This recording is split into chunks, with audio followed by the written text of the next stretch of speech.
Well, hey everybody, happy Friday. So it is not noon, it is 4:30 here in Minnesota. I've been on a video shoot all day and we'll get into that more, but I couldn't do the normal noon time, so I'm going to do Ask a Painter here from the road.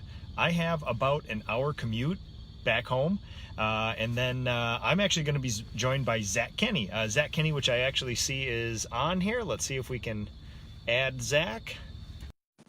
We'll bring Zach up here, and then I'm going to hit the road. I got about an hour-long drive home. I also want to save time for family tonight, so I want to get Zach on here. And because I'm going to be stuck on the road, I won't be able to interact with a lot of the people chiming in and stuff. So I thought if Zach was on here too, he might be able to handle some of the questions. And also, it's Zach Kenny. He's awesome. You guys all know him from Instagram fame, the gloss oil guy, Fine Paints of Europe, and an insane perfectionist. So I see a black screen popped up. I think it's Zach. We'll see if he's here. Turn up the volume. There he is. Zach, can you hear me? There's Adam Fox too. Adam Fox is another guy just like Zach Kenny. They're awesome perfectionists, and I love watching their feed. So if you guys don't follow ZK Painting, Zach Kenny, or Adam Fox there too, go to Instagram and do yourself a favor because they're doing world-class work out there. So I see a little bit of a delay in Zach's stuff. Let's hope he's got a good enough connection here. Otherwise, you're going to listen to me talk for an hour while I'm on the road. So I think the feed is catching up. Zach, can you hear me? Little delay. Archie, how's it going, man? Archie, my good friend from Sherwin.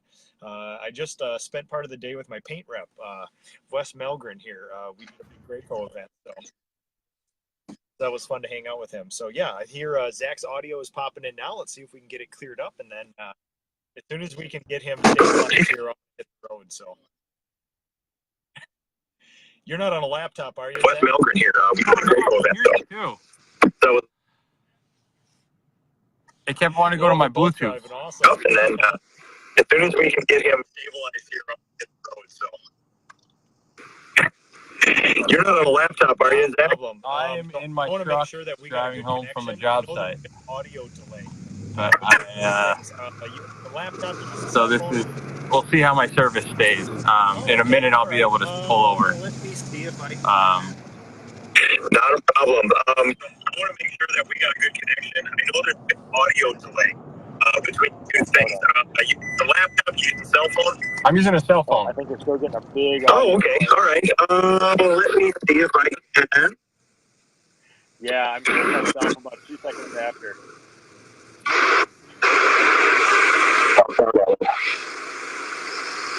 Can you hear me? Oh, I think we're still getting a big audio delay. Yeah, probably. I tell you what I'll Really? do. Yeah, I'm hearing myself about 2 seconds after. Is that's something on my end then? Okay. Yeah, probably. I tell you what I'll do. Okay, so we're going to see if we can't restart with Zach here because we do not want to miss what Zach has to say. I like talking to that guy a great deal. So, see if we can bring him up again. All right, so Zach, I let you request as well. It looks like I'm not able to request that you get back on. Sometimes that means that the cell signal isn't good enough. That might be the case. So we'll see what we got here. Everybody who's watching here too, let me know. Thomas Drake, thanks for watching. Let me know if the audio is okay, because once in a while when people got a bad signal, my feed comes through, but then I hear myself 2 seconds after I say it. So, but basically I can go through the PDCA contractor question of the week here, and as soon as we get Zach back on, we'll hit the road. But the PDCA, the Painting and Decorating Contractors of America, is the biggest, the best group of all these painters, paint business owners, entrepreneurs in North America. And if you ever wanted to know where all the knowledge, all the experience, all the goodwill comes from in our industry, it's usually from one of those members here. So we're going to get to the contractor question of the week, see if we can get Zach back on. It's pulling him up. It usually takes about 3 or 4 seconds here to make the connection. I see the window split. So we should be, we'll see if he can pop up here. But the PDCA contractor question of the week was, how do you survive burnout? And Zach and I have talked about this before, so it'll be interesting to get his opinion on it. So we'll wait for his feed to settle down. I know it's skipping around a little bit. Be awesome right now. Can you hear me? I can hear you. I can hear you. Wonderful. So there's still like a 2-second delay, and I wish I could tell you how to fix it. I have no idea. I have no idea. I can't hear you. There's like a lag. Yeah. Yeah, So so we must not have a great connection here. Let me see. I'm gonna have to hit the road here, but why don't you try to connect as soon as you can get stationary? I'll just talk. All right, I'm stationary now. How about that? Okay. Okay. I can hear you pretty well. Okay. Okay. All right. So I'm getting pretty Oh, big man. delay still. Stay still, and looks like this is breaking up a little bit. There's Lots of fun music coming from your end. Really? Yeah. Yeah. It sounds like the audio's pretty rough, man. Oh, man.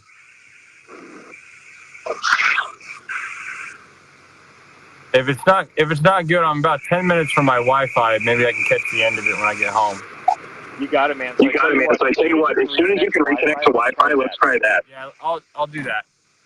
Awesome. Awesome, man. Just to come back live again, I'm going to hit the road. Sounds good. All right, man. All right. We'll talk to you later. Man. We'll talk to you later, Zach. Okay, so we are going to talk about the PDCA contractor question of the week, which is how do you survive burnout? And then I'm going to talk about my week so far. We had a lot of stuff going on. We had the Gathering of Minnesota Painters, and if I can, I'm going to get stuck in some rush hour traffic, so if I can see some of your questions, we'll take care of that too. But otherwise, thank you guys for being patient with this stuff. Like, technology is an amazing thing. A couple years ago, you used to have a satellite truck to get a live feed beamed in from somewhere. And now we're living in a world where the thing that you already have in your pocket is capable of going live from almost anywhere in the world. And you know, I was down in Brazil, and we were going live from the streets of Sao Paulo, and it's an amazing thing. So yes. Oh yeah. Another thing too, Gustavo. That's a good point. If Zach was trying to connect through his Bluetooth through his car, there might be a delay there too. So you might have to turn off that Bluetooth as well. So PDCA contractor question of the week. They send in a question every week. This week's question was, how do you survive burnout? And it's a very unsatisfying answer because there's a lot of people who do transcendental meditation. They segment out quiet time, all sorts of tips and tricks like that. Honestly, I've not really suffered from burnout yet. I've suffered from the inability to produce as much as I would like to. Oh, Tyler, how's it going, man?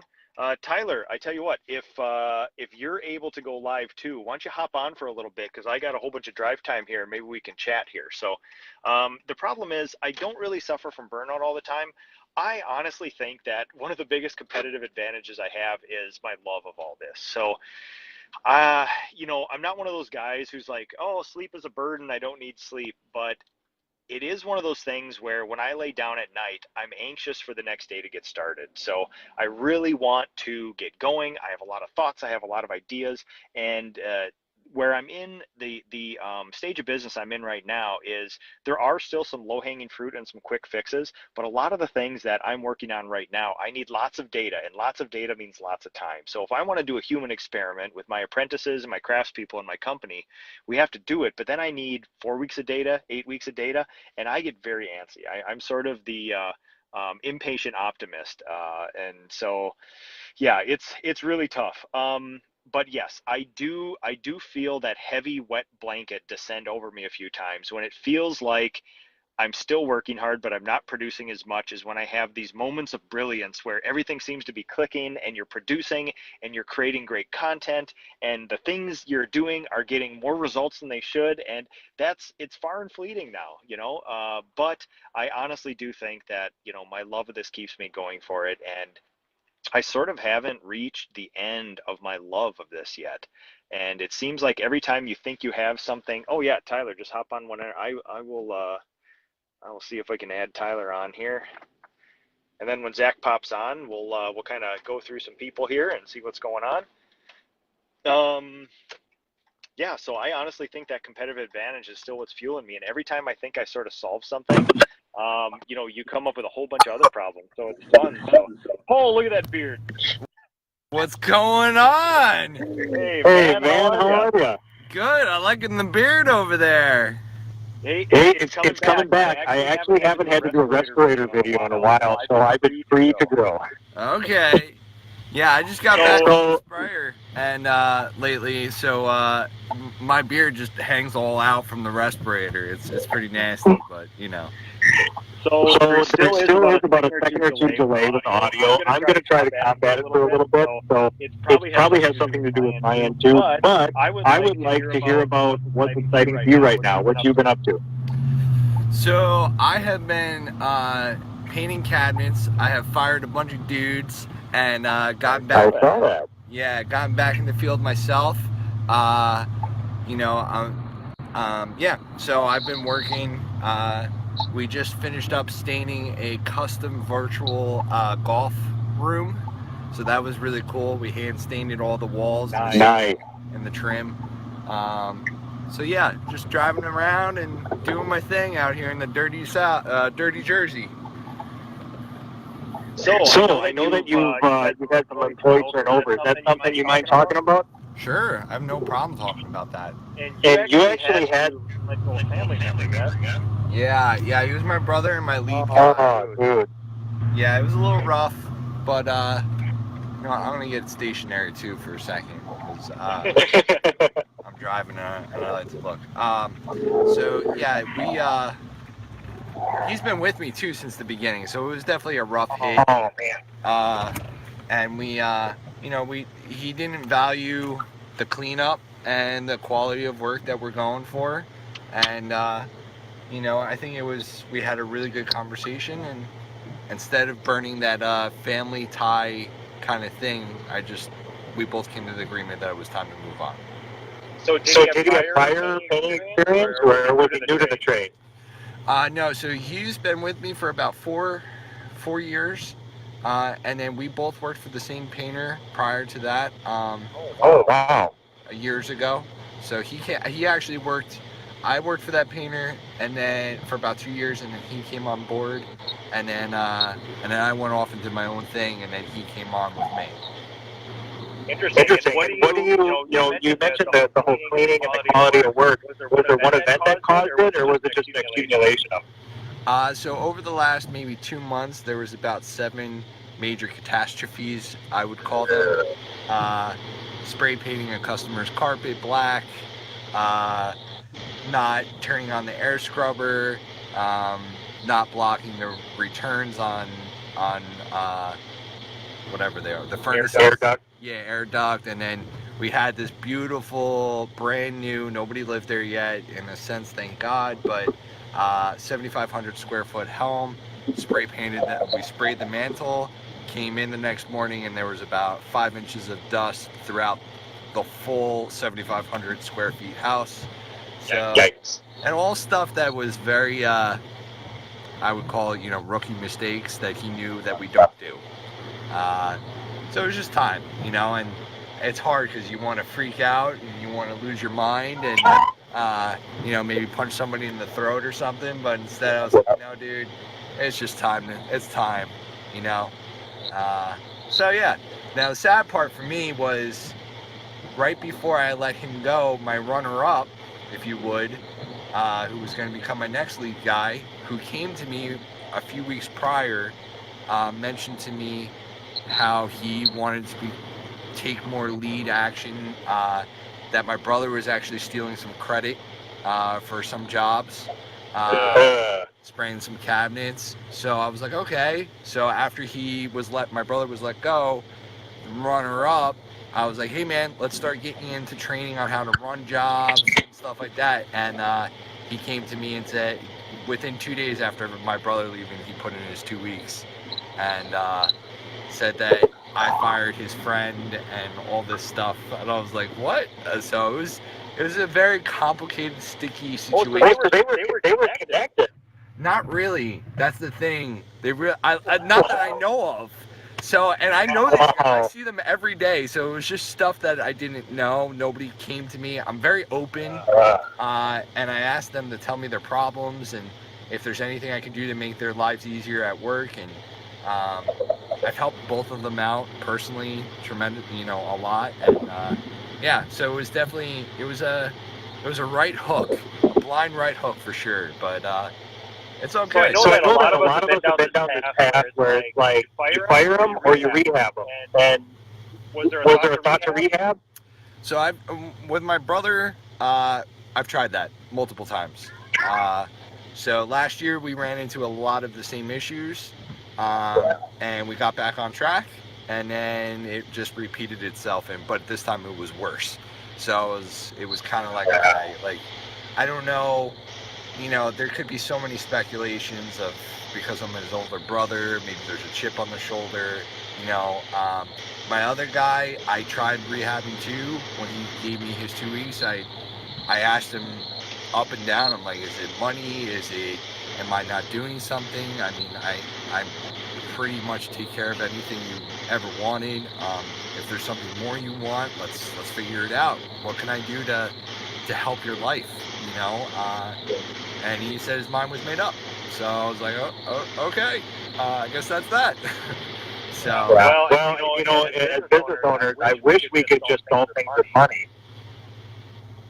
Yeah. Money's never the answer, though. They always want something else, and a lot of it we can't give it to them. Yeah, I agree with that. So, on a lighter note, we don't have to dwell on all that stuff, but what's exciting to you? I mean, how's everything else going? So everything else is going really good. We opened up a carpentry division. And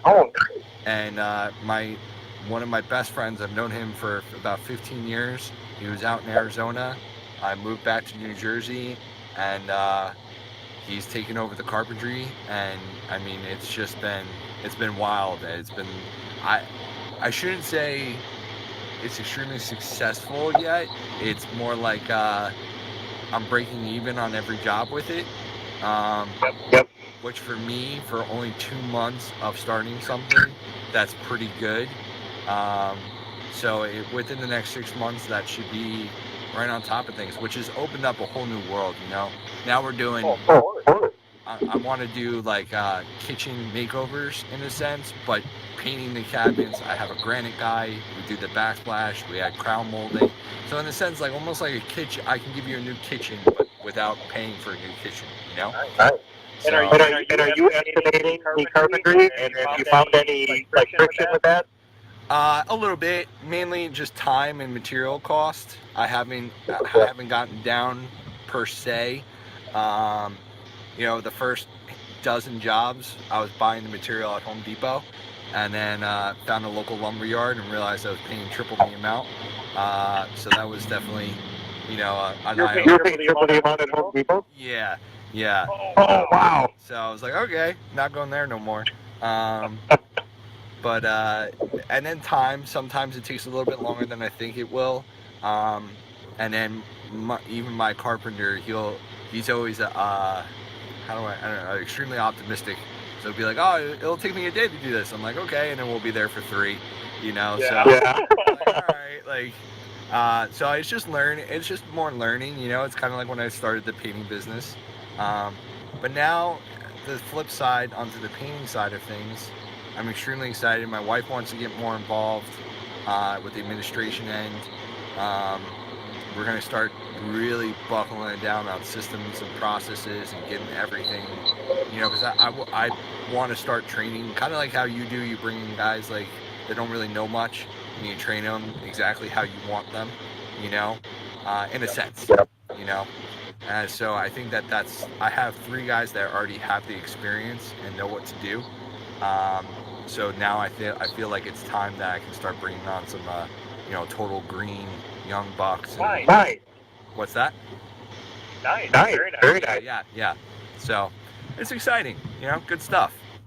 So the PDCA contractor of the question of the week this week was, how do you solve burnout? How do you get over that sort of thing? Number 1, do you burn out? And number 2, how do you get over burnout?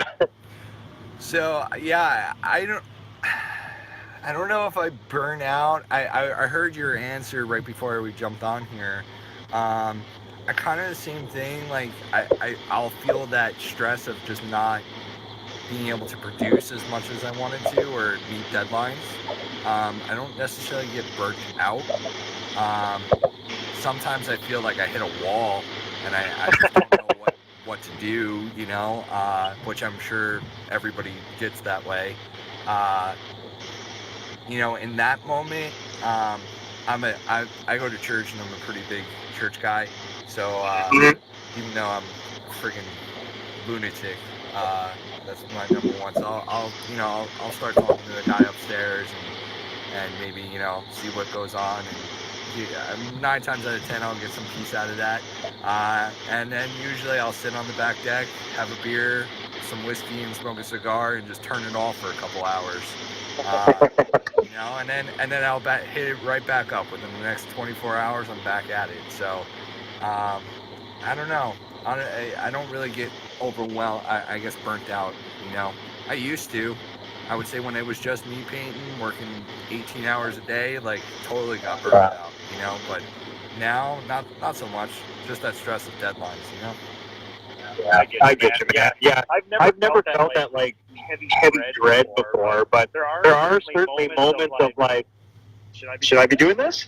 Yeah, totally. It's interesting, and especially when you get a lot of data that points to you should be doing it sometime, or one of your experiments may not be well thought out or something. So. Yeah. Last week was one of those moments where my brother was gone, and then this kid put in his 2 weeks, and I show up to jobs, and I showed one job last week, and I luckily it was for a really I say luckily, it probably wasn't luckily, but it was for one of my really good friends, and the kid that put in his 2 weeks did like the shoddiest job I've ever seen. And so I told him, I was like, hey, it's on me. I'm gonna repaint the whole. It was a 2-story foyer, all the trim and stuff. I'm like, I'll repaint the whole thing on me, and took care of it, fixed it. But that was one of those moments where I'm like, what am I doing? Like, should I be doing this anymore? Like, I could probably make more money at this point working for somebody. And that thought maybe lasted, I don't know, an hour. And then you realize that, like, this is just a bump in the road. Get over it, and we'll get back to it.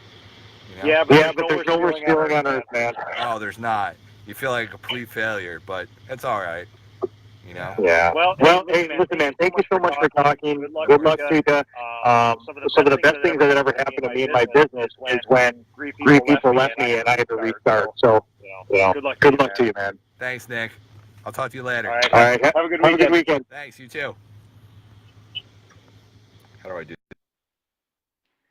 Okay, so we'll see if we can get Zach Kenny up here again. I cannot. We'll see if Zach can. I saw that you requested to come on live, Zach. We'll try this again here. See if we can get this going. See if you can. I saw you request to come on. Request again if you can, Zach. It looks like I can pull you up, but I cannot request you to come on. All right. Technology might have failed us today, but we'll figure it out. Still kind of a luxury to have this ability to go live and stuff. So maybe I'll talk about my week until I can see Zach popping up here again. So very interesting week. The biggest one was the Gathering of Minnesota Painters had their 4th meeting. That means we've been doing this for a year now. We meet quarterly.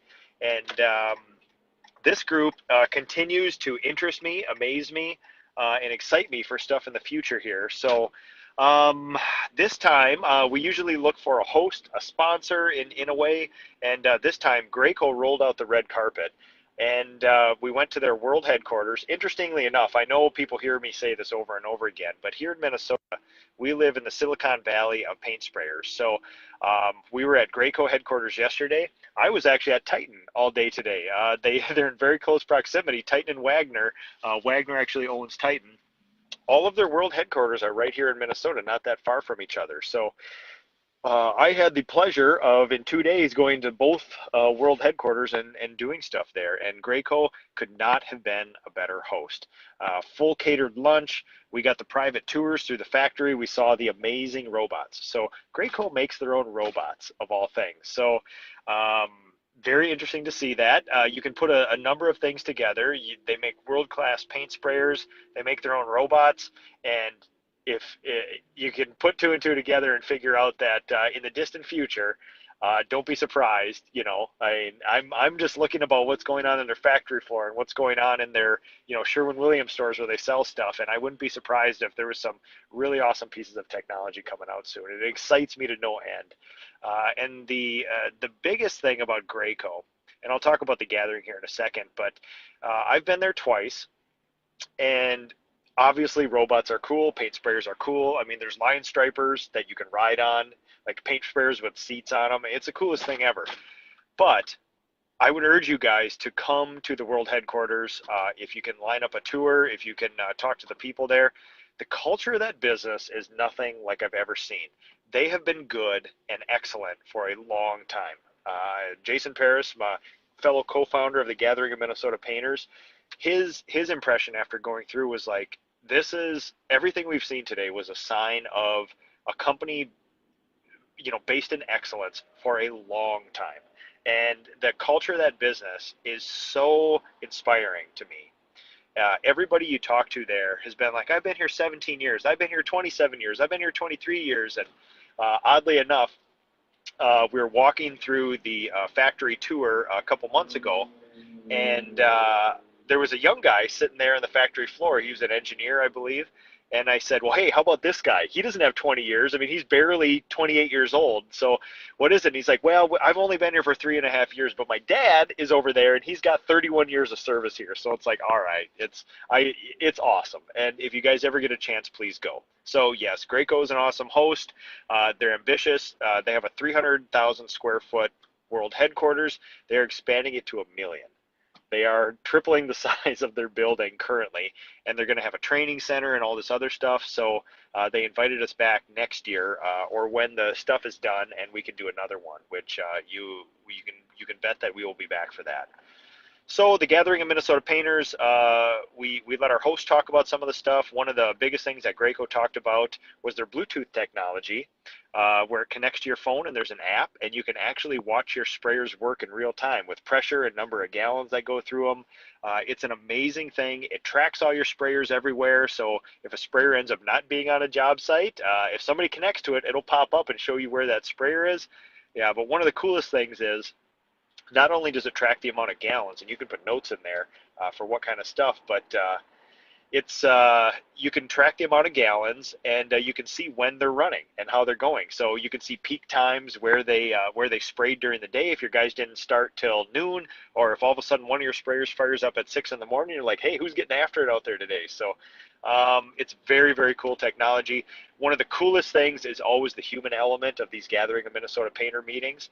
So the Turries, Ryan and Danny, husband and wife team, Headwaters Painting, they were brave enough to get in front of the entire group. I think we had like somewhere between 27, 30 painters. We had paint reps. We had tons of Graco people there. I brought 2 of my people. It was an awesome showing. They got up in front of the entire crowd, and they basically shared a sort of condensed version of their life story, and their topic was work-life balance. And they talked very, very in depth about how they're very intentional about dividing up their roles in the business. And one of the biggest takeaways was such an amazing piece of wisdom was that Ryan and Danny both said that the business is not their marriage. A successful business does not mean a successful marriage. A failed business does not mean a failed marriage, and you need to separate the two. They're two different things.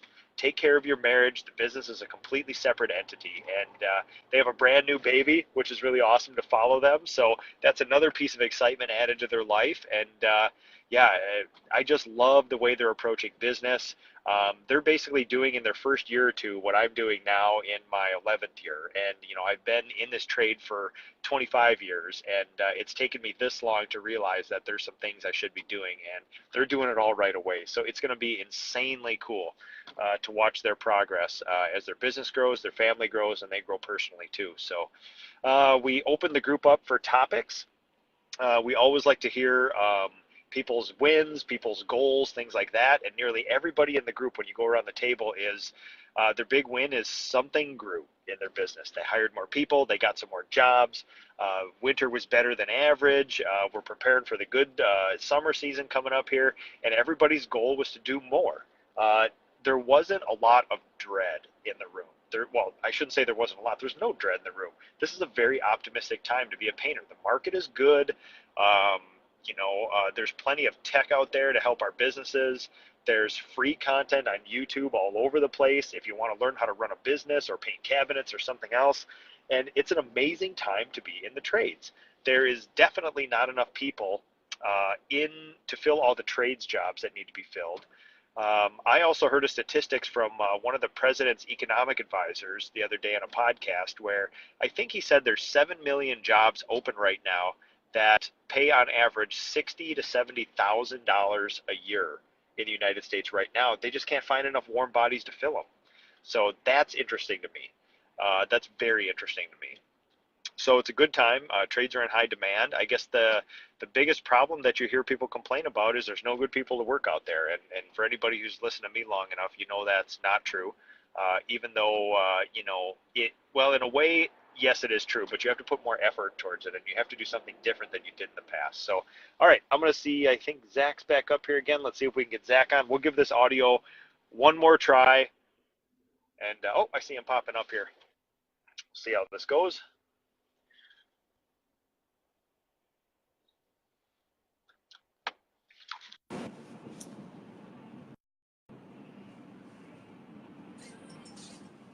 Make sure my Bluetooth is off here. I see a black screen. Hopefully Zach can pop on here. You guys not talking to Zach, man. He's an insanely interesting guy, so I hope this works out. Can you hear me? I can hear you. I can hear you. Okay, so you must be stationary now. Sorry about that before. So what have you been up to, Zach Kenny? We are spraying a high gloss wine room. Yes, you are. We've been prepping a wine room, and it's just the finish coat just keeps getting. Tomorrow morning we should be spraying our first coat of finish. Dude, okay, so number one, we should probably say, Zach and I have already agreed. This was sort of a last-minute thing, but Zach and I have already agreed to do the full, Ask a Painter treatment, the origin story, what are you into, what's your business like, all that. But for today, we were just going to talk about some exciting stuff. And if you do not follow Zach, go to ZK Painting on Instagram.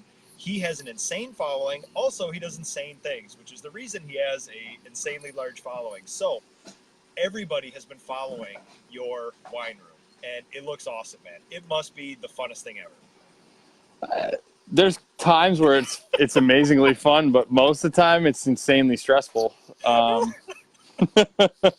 As you know, you show up this morning all ready to rock, and the Swedish putty's not dry. Nothing you can do to speed that up except for wait.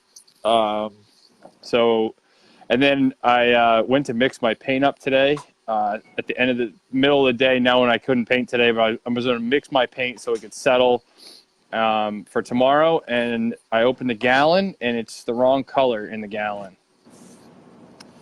Perfect. I bought two at the same time, and one is a different color than the other one. One of them is the right one. One is emerald green.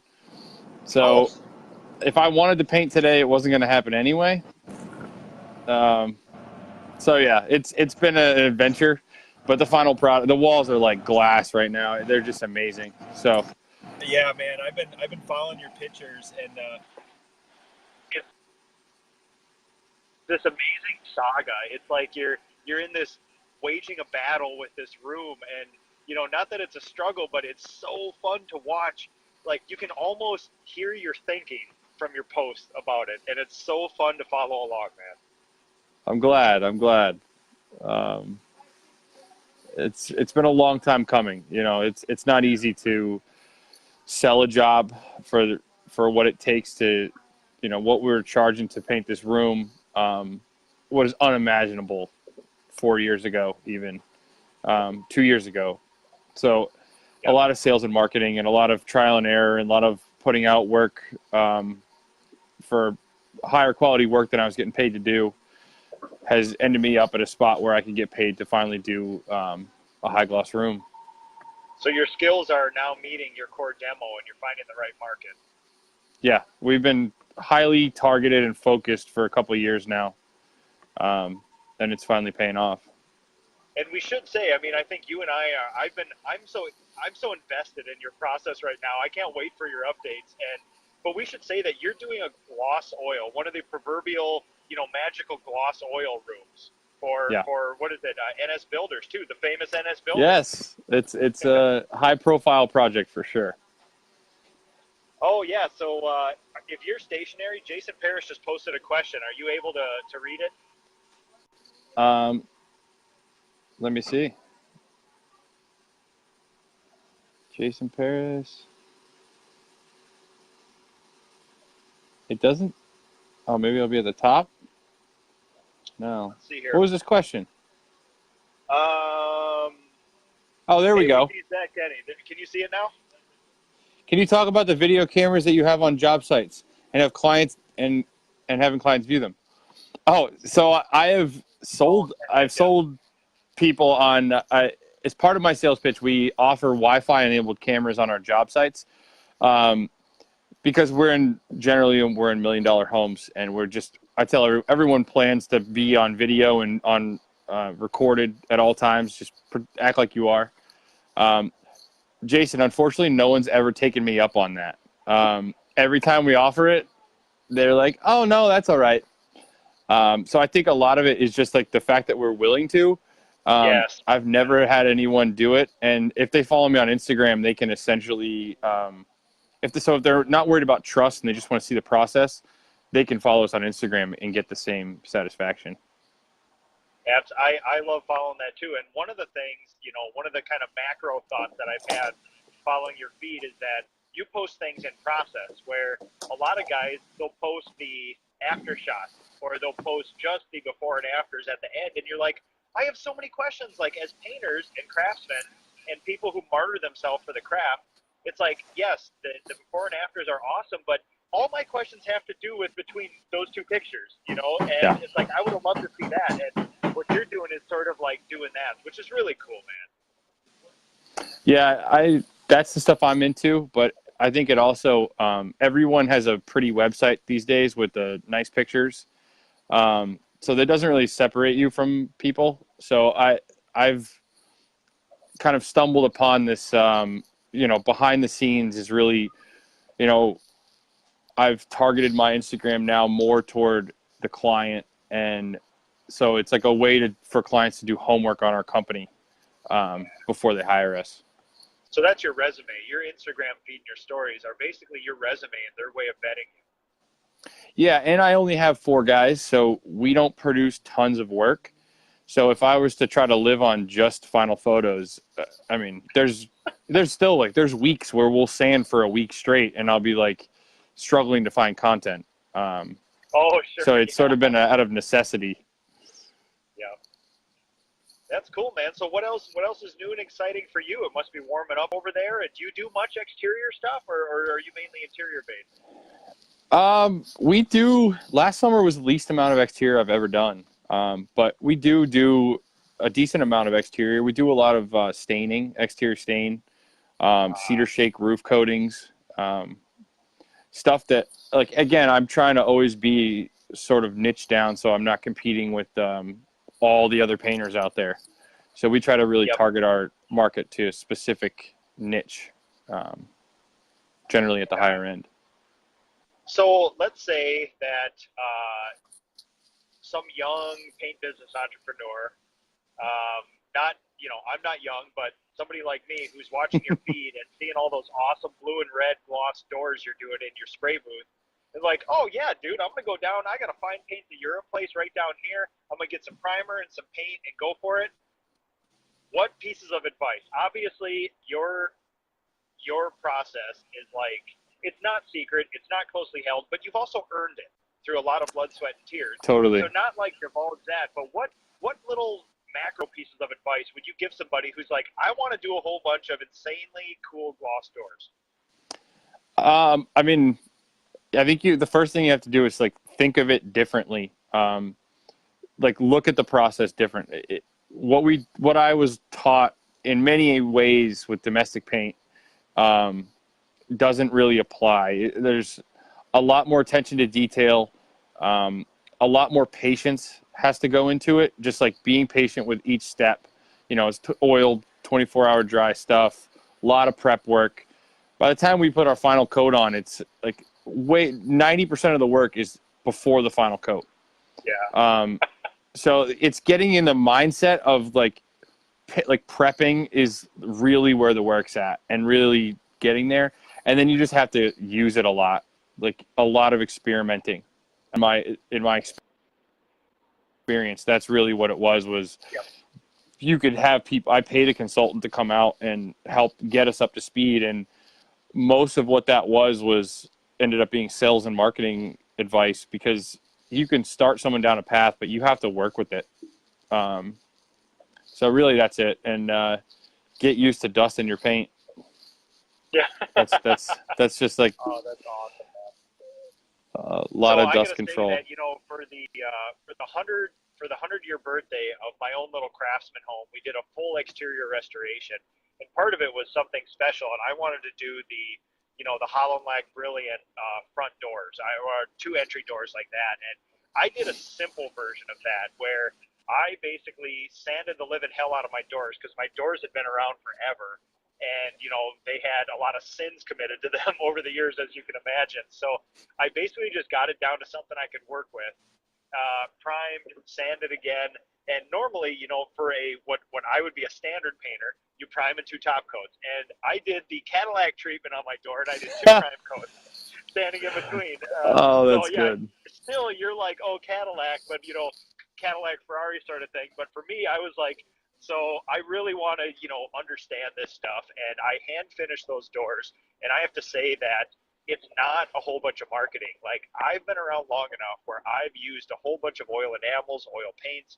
I remember the days, I'm just old enough to remember the days where you could go to Sherwin-Williams and get a can of flat or eggshell oil interior paint, and it was right next to the latex or the butyl latex paint on the shelf.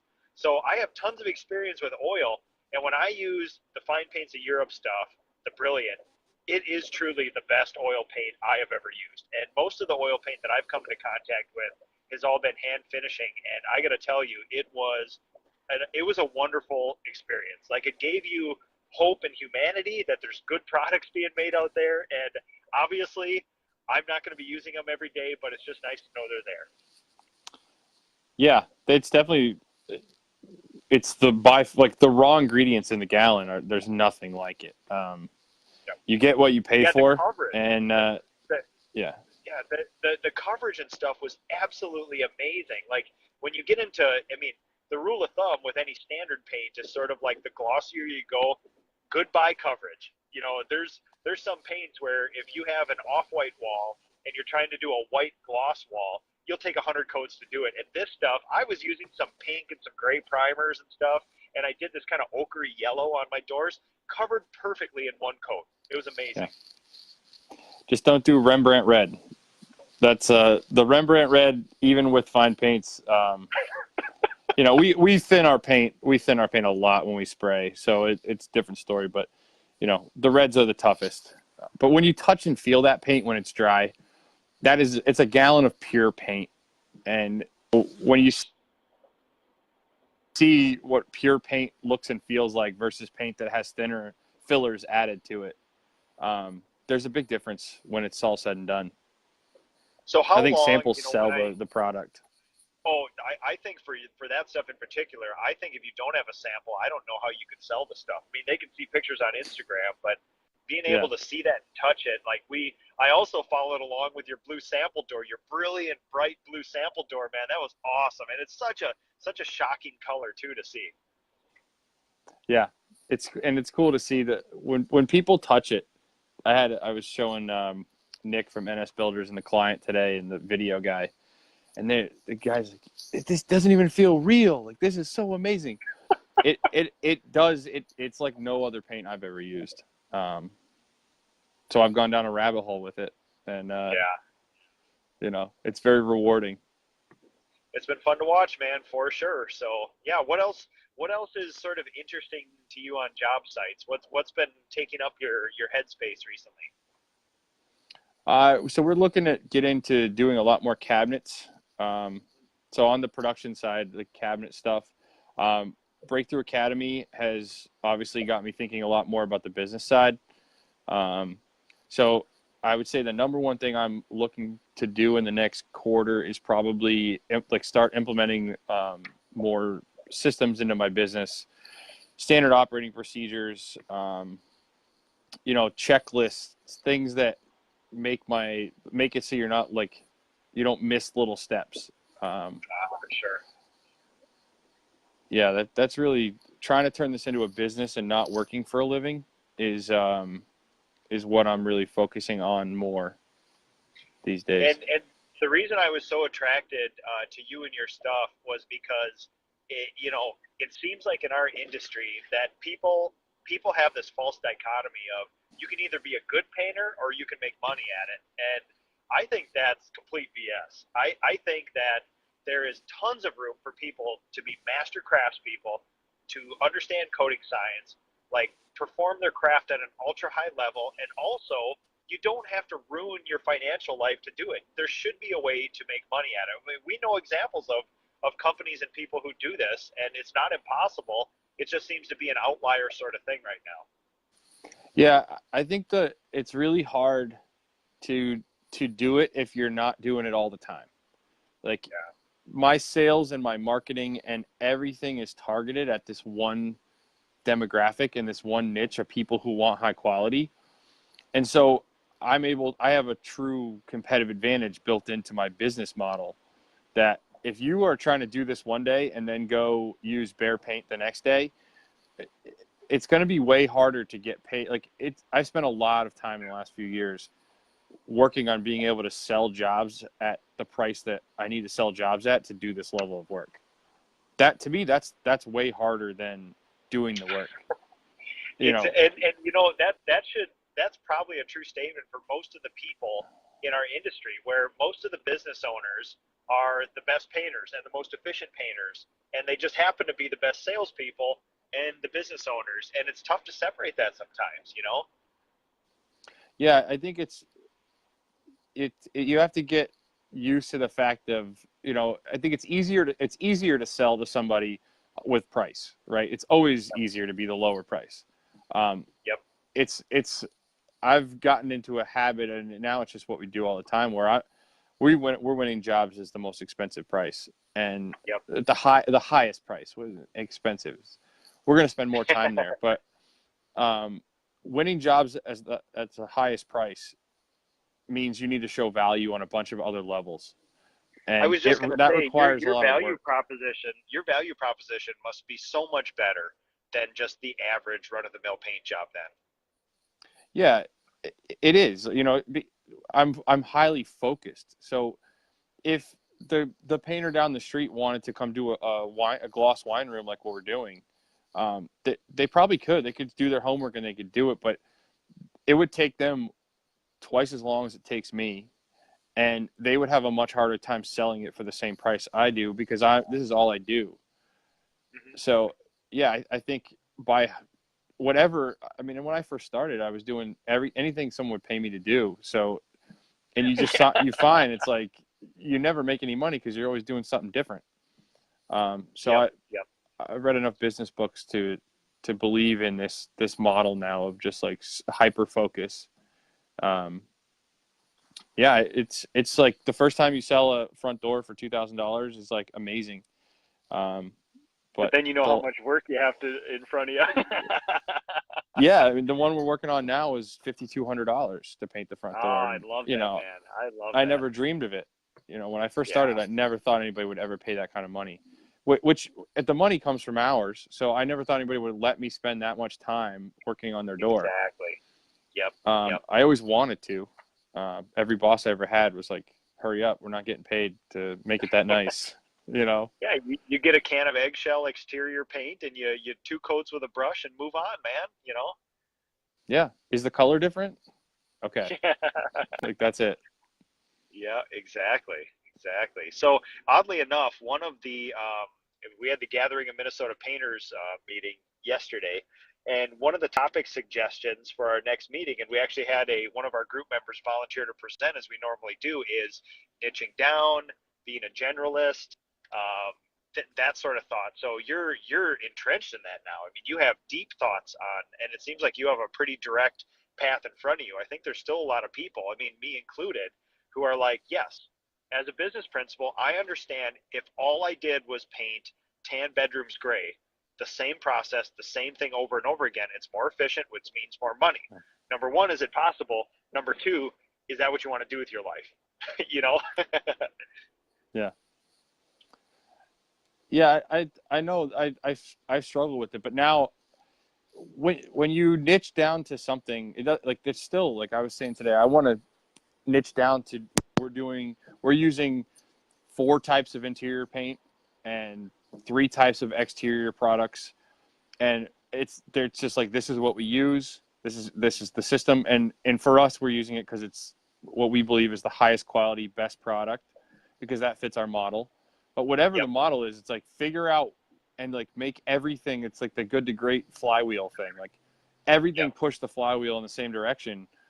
And eventually, you know, I started pushing this flywheel a few years ago, and it was slow going, man. And now, you know, it's like it's starting to pick up speed, and things just come easier when you've pushed in the same direction long enough. Well, you certainly put in the hard work, man. Down. Thank you. I think so. Yeah. Well, I'm approaching home here, so as I promised other people before, you did a great favor. Tyler, the bearded painter as well, did a great favor. He hopped on while you were getting stationary. This is just, Zach is a cool guy. For people in my audience who don't know him, please follow him. Do yourself a favor. It'll reinvigorate your love of the craft and give you faith in humanity again, that not everybody is just spraying commercial concrete tilt-up structures, you know what I mean? It's fun too, but faith in humanity again, and also we will give you the full Ask a Painter treatment shortly. I think probably within the next month or two. You and I are going to do this. We're both going to be stationary, good internet connection, and we want to know everything about Zach Kenny. So thank you so much for hopping on with me, man. Absolutely. It's good talking with you. And lots more to come. If you guys don't follow Zach, do it. ZK Painting on Instagram. Follow us. Send me a DM. Once you follow him, you'll get a brand every day. He turns that camera around and he talks to it every day and tells you what's going on, and it's almost like a morning routine now watching Zach's stuff. Good morning, IG. Yeah, that's it, man. That's Zach Kenny right there. That's it. Burned into my mind. So thanks again, Zach, man. Have a good weekend. Say hi to everybody there for me. Will do. Take it easy. See you, buddy. Bye.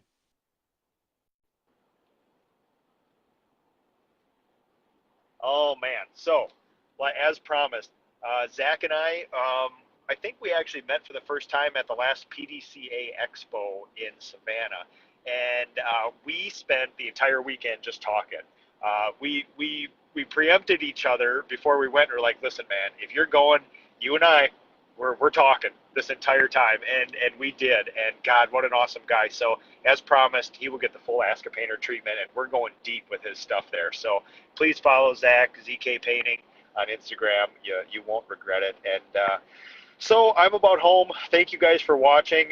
Thank you for adapting to a different time today. Thank you for putting up with me staring off, paying attention to the road. But we got to talk to Tyler. We got to talk to Zach. Everybody, thank you so much. Thank you to the PDCA, Painting and Decorating Contractors of America. Thank you to Titan and Graco for being such gracious hosts this week, and the Gathering of Minnesota Painters. If you guys don't follow, you may not be able to attend our meetings, but we had people come in from Iowa, we had people come in from Wisconsin, and it's an absolute fun time here. And we are not an exclusive group; we are an inclusive group. We want to legitimize all painting businesses. We are not saying that we are the best, and that if you're not a big business or you're not a legitimate business, painting business, you're not included. We're here for you. Our goal is all the people in that room, all 30 painters who were there. When I go out for a bid, I would feel relieved to be bidding against all the people in that room, because they are the good ones. They are people who are taking care of their families, they're taking care of themselves, they're taking care of their apprentices, and they're running good businesses, and they're providing good quality out there and good value for the people that call on them. So thanks to the PDCA, thanks to Graco, thanks to Titan, and Zach, and Tyler. So everybody have a good weekend, and we'll see you next week.